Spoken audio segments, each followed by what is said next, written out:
In today's video, I'm going to teach you how to publish sales tax reports in Xero.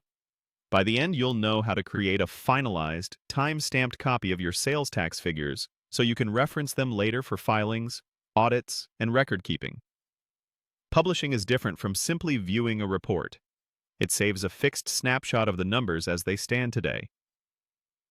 Start by logging into your Xero account through your usual secure method.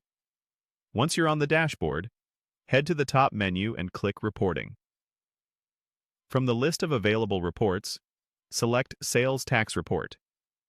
Depending on your region, you might see a summary-style view first, which is where you'll be reviewing your totals.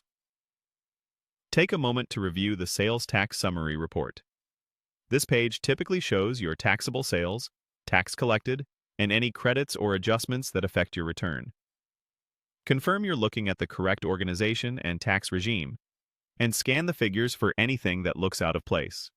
It's a good habit to make sure your bank accounts are reconciled and your invoices and bills are posted correctly before you proceed, so that the published snapshot reflects accurate, clean data. If you need to narrow or shift the time frame, select the reporting dates that match your filing period. Choose the start and end dates that align with the return you're preparing, monthly, quarterly, or the custom window you're required to file. After setting the dates, click Update. This refreshes the report based on your selected period.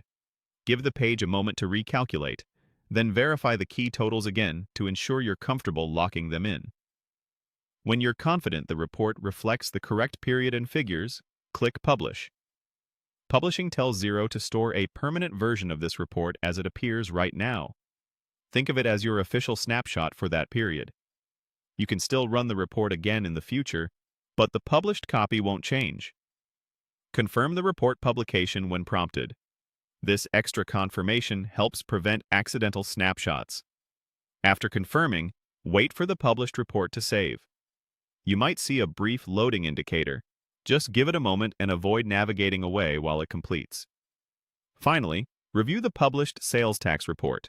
Look for the published status and timestamp to confirm it's been saved. Scroll through the details and verify that totals and dates match what you intended to publish. That's it. You've successfully published a sales tax report in Xero, creating a finalized record you can rely on for future reference and compliant record keeping.